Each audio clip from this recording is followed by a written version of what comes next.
Today, I'll be talking about the top 10 hardest video games of all time. Now, these games will make you question your existence. These games will make you throw your controller at your TV, causing it to break your controller or monitor or whatever you're playing on, and then put you in about like thousands of dollars worth of damage. Coming in at number 10, we have The Witness. Now, most of these games on these list have you basically fighting in this digital world for like 24/7, like Doom Eternal, for example. But this game, on the other hand, doesn't even have a game over screen. You can't even die in this game. So you're probably asking me, how is this game hard? Well, basically, this game is full of puzzles. And you basically have to solve these puzzles around a very cool looking land.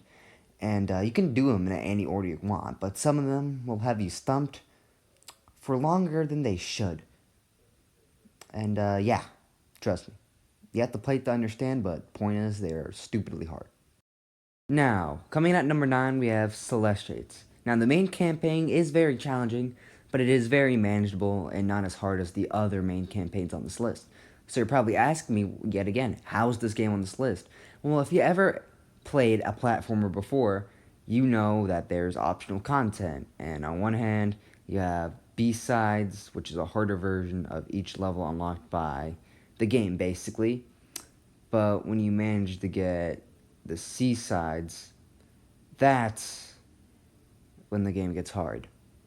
Coming in at number 8, we have XCOM. Now, a lot of people know XCOM from the 2012 reboot of the series, but the original was known for having a unforgiving, merciless AI with no exceptions. And yes, that's what it says on Google too. And yeah, these aliens just basically are super rough. Just no, imagine Doom Eternal, but not a first-person shooter, and somehow even harder than it already is. And yeah, that is XCOM for you basically. And oh yeah, and also you're not fighting demons, you're fighting aliens, but no one really cares about that tiny detail. Coming in at number 7, we have a game we all knew would be on this list, and that would be Cuphead. And that's because this is definitely one of the more popular games that is considered as hard as Dark Souls. And basically every level is a boss, and each boss is equally as annoying, equally as hard, and well, they all have their own thing that either makes them kind of more or less annoying.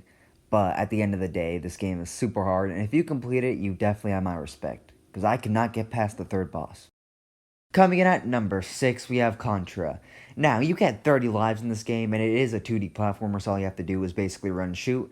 And the best way I can put this game is basically like Mega Man, but harder. Now, Mega Man is already hard, but imagine that, but on steroids.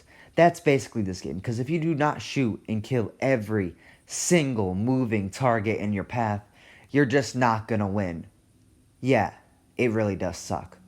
Coming in at number 5, we have Ghosts and Goblins. Now, the main reason this game's on this list was because back then in the 1980s, because that's when this game came out, they had to make games very hard because they were super short, because, you know, they could not take as much storage as games do now, because nowadays games can be super long and they don't necessarily have to be hard. But, you know, back then games could only be so long, so they just made them super hard to make up for the fact they were really short. And this game is definitely one of the biggest challenges, because if you get hit twice, you'll get sent back to the beginning to the level, and these levels aren't really that short. I mean, the game is, but of course the levels aren't. And if you're a skilled gamer, you might get to the final boss and defeat him. But apparently, according to the game, it was all an illusion diverged by Satan. So if you want to rescue the princess, which is the whole point of the game, you have to do all the levels again, but harder. Coming in at number 4, we have Super Meat Boy. Now, this game, it's one of those games that is so frustrating, it will make you steep to your bones. This game will make you want to chuck your controller at a wall or something like that. In fact, this game has probably made multiple people break their controllers, their monitors, their PCs, whatever.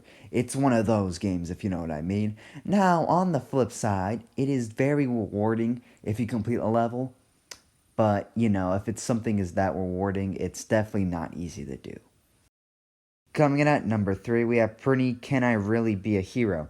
And the answer to that question is just no, because this game is just flat out unfair. Alright? Sure, they give you 1,000 lives at the beginning of the game, but they made this game so unfair, so stupid, that they really make you ask the question, can I really be the hero? Is it really worth it? The answer is no, alright?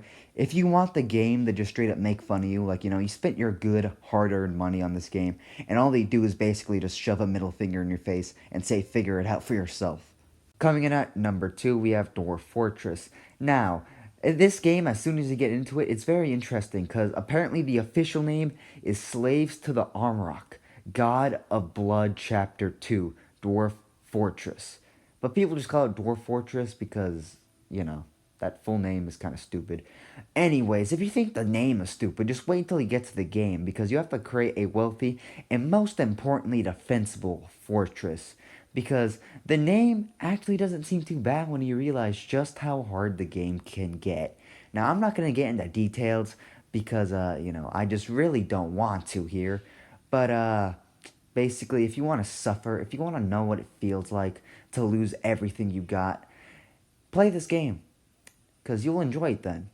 But otherwise, don't play it. You won't enjoy it. After all of these games, you're probably asking yourself, which one is the hardest game? And, well, the hardest video game of all time would be Super Mario Maker 2. Now, I'm not talking about the actual story or the official levels, but I'm talking about some of these levels that, basically the fans made. Because if you don't know, the whole concept of this game is basically you can play levels that are made by other people, and you can also make your own levels for other people to play. And some of the levels that people are making are beyond ridiculous. I can go on for hours giving you guys examples, but I'm not going to. So that's all I have for you guys today. If you enjoyed this video, make sure you like and subscribe, and maybe leave a comment if you have a game that you think should have been on this list. And I'll see you guys in the next one.